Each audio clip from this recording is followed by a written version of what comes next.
Hello and welcome to PrepEve, where we revolutionize how you prepare for IELTS. Today we have with us Vrushank Dalal, who has cleared his academic test in the very first attempt. Over to you, Vrushank. Yeah, thank you so Please, much, ma'am. Sorry? please introduce yourself. Yeah. I'm Vrushank Dalal, and I'm currently based in Pune.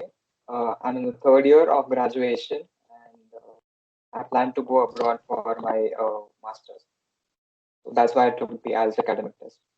All It's a right, few days that's ago. okay. And this was your first attempt, right? Yeah, my first attempt. All right, perfectly fine. Could you please share your scores with us? Okay, I have 8,777, listening 8, reading 7, writing 7, and speaking 7.5. That makes the overall score to 7.5. 7.5. That's an amazing score, especially for an academic student, because you don't Yeah, need that much. You barely need yeah, 6.5 in each or 6.5. 7 in each. So the score is basically for the ones who want their PR in Canada and then are eyeing for 8,777. So heartiest congratulations once again, and we are really proud of you. Thank you So so much. keeping in mind all the students who might be watching this video and are kind of demotivated after a couple of attempts or are not sure how to get started, what would be your strategies or tips for them? Okay. First of all, proper guidance is necessary, to achieve the task response, maybe in the writing section or maybe, listening section also. Also for speaking also, what kind of vocabulary we should use and everything. I think proper guidance is the key thing, which of course was provided to me by PrepEve. Thanks to you, Sanjita ma'am, for Right. I was really aiming for more practice in writing section and the speaking section. You know, that is a little bit tricky, and we really need strategies to come over the problems, and that's what necessary. Okay. So apart from proper guidance, let's break it down into listening, reading, writing, and speaking. So at a time, and you can tell us how you were practicing or how much did you practice, because certain students have this misconception that they need to spend like 3 to 5 hours or maybe some 6 hours, and I'm pretty sure that's not needed here. Hardly 1 to 2 hours is Actually, more than sufficient. So what was yeah. your take on it? How much time did you spend on each of the modules, and how did you go about with the process? I booked my IELTS test just beforehand, like some 1 month before. I got time to plan each day of it. I used to dedicate almost a week for every section. So 4 weeks for uh, Oh I yeah, got perfect. Okay, perfect. right. Listening is for like half an hour or so. I used to dedicate 2 hours minimum each day. That would be 4 tests every day. Yeah. That really helped a lot. And one key strategy that I implemented in the exam itself was that when a section ends, first section ends, then we have 30 seconds time, to go through the answers which we have written.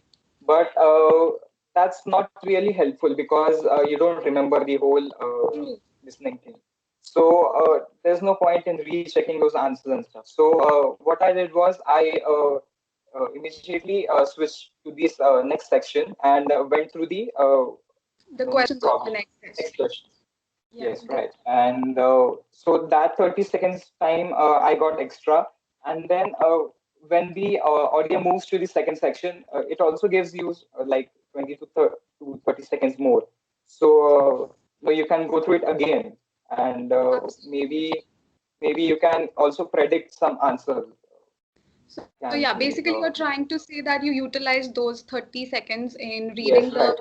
next section and Next going through section. the questions and underlining the keywords and probably predicting the answer, that this could be there in the audio, so that whenever that word or that phrase comes, you're attentive and you kind of catch the answer. Right.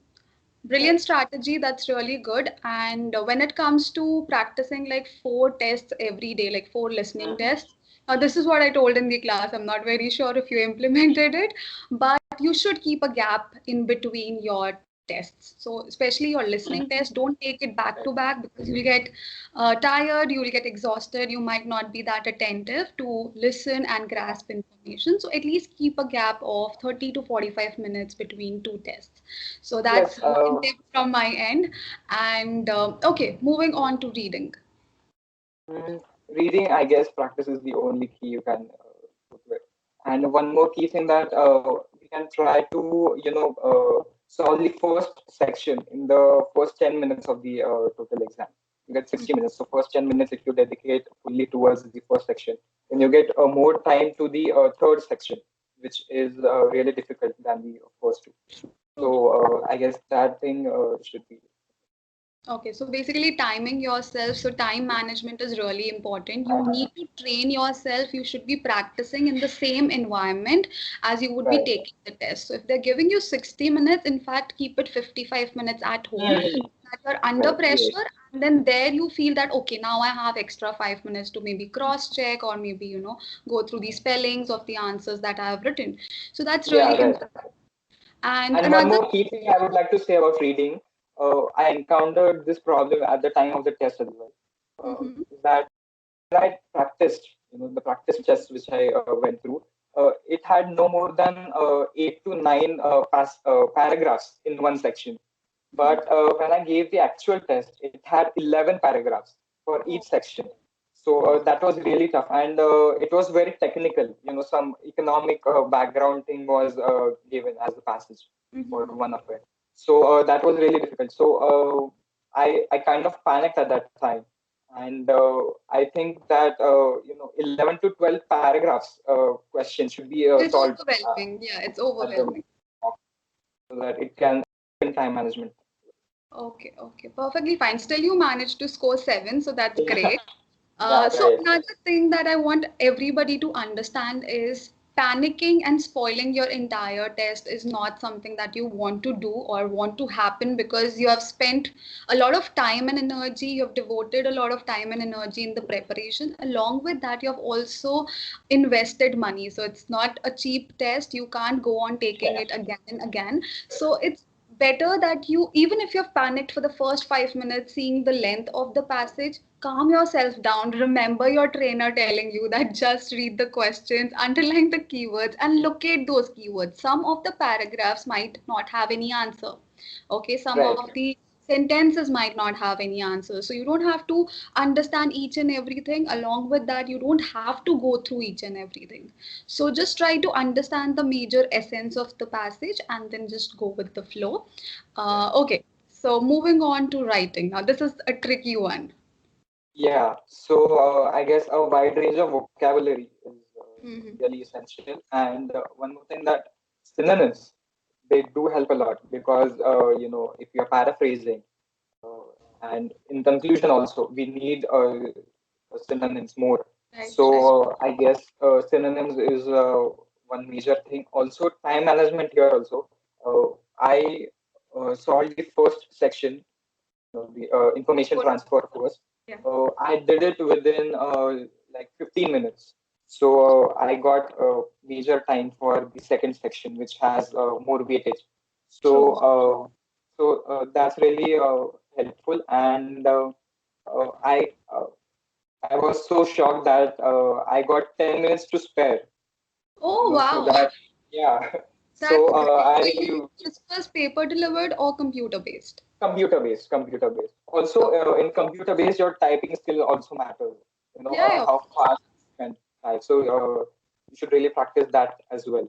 And True. I got 10 minutes time to go through it again. So I also did some changes at the last moment as well. So that 10 minutes provides an extra edge to score more, so Of so at the beginning itself, you should manage time really well, and So you you've have told us what you did during the test. What about before the test? Like how were you practicing for writing? uh, writing. I guess mainly I used to read a lot of stuff, any random books or maybe some article.